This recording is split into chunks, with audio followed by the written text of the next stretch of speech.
El mar Rojo se abrió. Las aguas se levantaron como murallas a ambos lados, y el pueblo de Israel caminó sobre tierra seca hacia la libertad.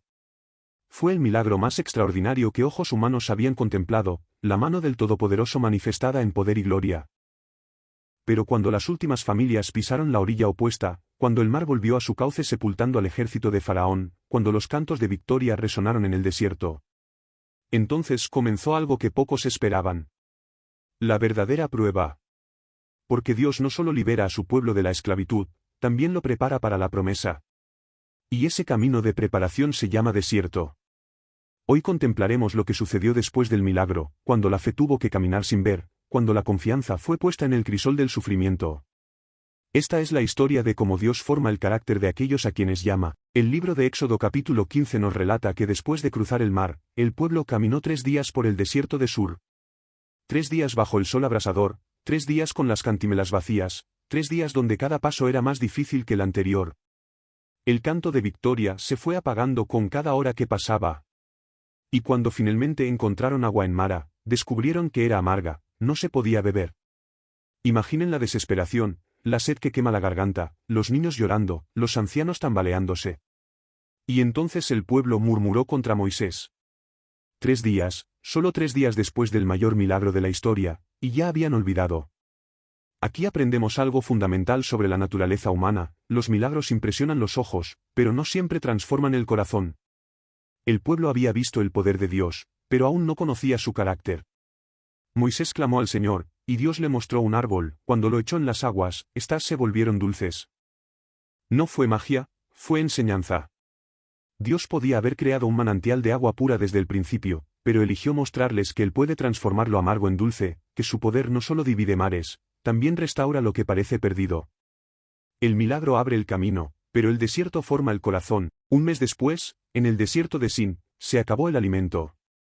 Y nuevamente el pueblo murmuró, esta vez con palabras más duras: ojalá hubiéramos muerto en Egipto, donde teníamos ollas de carne y comíamos pan hasta saciarnos. Escuchen con atención lo que están diciendo: prefieren la muerte en esclavitud que la incertidumbre en libertad. Esta es la mentalidad del cautivo, que valora más la seguridad de las cadenas que el riesgo de la promesa. Y aquí Dios hace algo extraordinario: no los reprende por su ingratitud, sino que provee. Cada mañana, cuando el rocío se evaporaba, quedaba sobre la tierra una sustancia fina como escarcha, blanca como semilla de cilantro, con sabor a hojuelas con miel.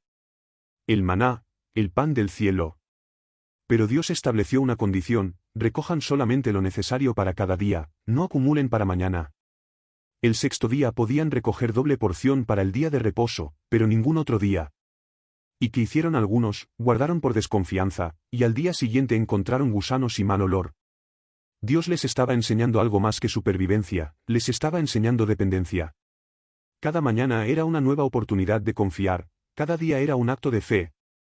No podían vivir de la provisión de ayer, necesitaban buscar a Dios hoy. Así es como se forma la fe verdadera, no en el milagro espectacular de una sola vez, sino en la fidelidad diaria de un Dios que nunca falla. El maná cayó durante 40 años, cada mañana sin excepción, hasta que entraron a la tierra prometida. Entonces vino Amalek y atacó a Israel en Refidim. Este fue el primer enemigo que enfrentaron como nación libre, guerreros del desierto, feroces y despiadados. Moisés le dijo a Josué: escoge hombres y sal a pelear contra Amalek, mañana yo estaré sobre la cumbre del collado con la vara de Dios en mi mano. Y así fue: mientras Josué peleaba en el valle, Moisés subió al monte con Aarón y Hur. Y sucedió algo extraordinario: mientras Moisés mantenía en alto sus manos, Israel prevalecía, pero cuando las bajaba por cansancio, Amalek prevalecía. Aquí vemos una imagen poderosa de intercesión: la batalla no solo se pelea con espadas, se pelea con oración. Pero las manos de Moisés se cansaban, era humano, tenía límites. Entonces Aarón y Hur tomaron una piedra y la pusieron debajo de él para que se sentara, y cada uno sostuvo una de sus manos, manteniéndolas firmes hasta la puesta del sol. Esta escena nos enseña algo hermoso sobre el cuerpo de Cristo: a veces el líder necesita apoyo, a veces el intercesor necesita a quien lo sostenga. La fe no es individualista, es comunitaria. Moisés no pudo solo, y Dios diseñó la victoria de tal manera que requiriera tanto la valentía de Josué en el campo de batalla como la intercesión sostenida de Moisés en el monte. Cuando caía el sol, Amalek fue derrotado. Y Moisés edificó un altar y lo llamó Jehová es mi estandarte, porque entendió que la victoria no vino por fuerza humana, sino por la presencia de Dios. al tercer mes de haber salido de Egipto, llegaron al desierto de Sinaí y acamparon frente al monte. Este era el destino, el propósito de todo el éxodo. Dios no los liberó solamente para que fueran libres, los liberó para que fueran suyos. Ahora pues, si diereis oído a mi voz y guardareis mi pacto, vosotros seréis mi especial tesoro sobre todos los pueblos, porque mía es toda la tierra. Dios deseaba una relación, un pueblo santo, una nación de sacerdotes. El monte se cubrió de humo porque Jehová descendió sobre él en fuego, todo el monte temblaba, el sonido de la trompeta se hacía cada vez más fuerte. Y en medio de truenos y relámpagos, Dios habló. Los 10 mandamientos, no como restricciones arbitrarias, sino como el carácter mismo de Dios expresado en principios para la vida. Moisés subió al monte durante 40 días y 40 noches, sin comer pan ni beber agua. Allí recibió las tablas de piedra escritas por el dedo de Dios. Pero mientras Moisés estaba en la presencia del Altísimo, el pueblo abajo construía un becerro de oro. 40 días sin ver a su líder y ya habían olvidado todo, el mar abierto, el maná, las batallas ganadas, la voz de Dios que habían escuchado. Esto nos muestra la fragilidad de la fe no probada, la facilidad con que el corazón humano se aparta cuando no ve. Cuando Moisés descendió y vio la idolatría, su ira se encendió, rompió las tablas al pie del monte. Pero aquí está lo extraordinario, Moisés intercedió por el pueblo, rogó a Dios que no los destruyera.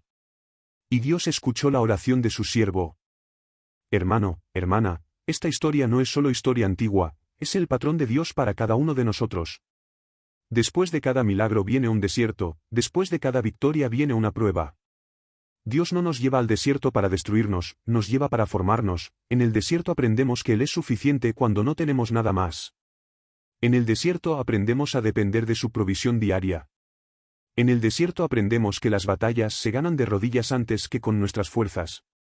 En el desierto Dios quita de nosotros la mentalidad de esclavos y forma el carácter de hijos. Tal vez hoy estás en tu propio desierto, tal vez acabas de experimentar un milagro pero ahora enfrentas sequedad. Tal vez estás cansado de esperar, tentado a murmurar, deseando volver atrás. Pero escucha, el desierto no es el final, es el camino. Dios está contigo como estuvo con Israel, proveyendo, guiando, peleando tus batallas. No desmayes en el proceso, porque el que comenzó la buena obra en ti, la perfeccionará. Moisés abrió el mar rojo por el poder de Dios, el pueblo fue libre. Pero la historia no terminó ahí. Después del milagro vino la prueba, después de la liberación vino la formación. Y en ese desierto, en medio de la sed y el hambre, en medio de las batallas y las dudas, Dios demostró algo más grande que su poder. Demostró su fidelidad, el milagro abre el camino, pero el desierto forma el corazón. Y al final del desierto, está la tierra prometida.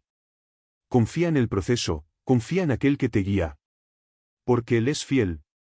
Que Dios te bendiga, pero esta es solo la primera parte del viaje. En el próximo vídeo descubriremos lo que sucedió en esos 40 años en el desierto.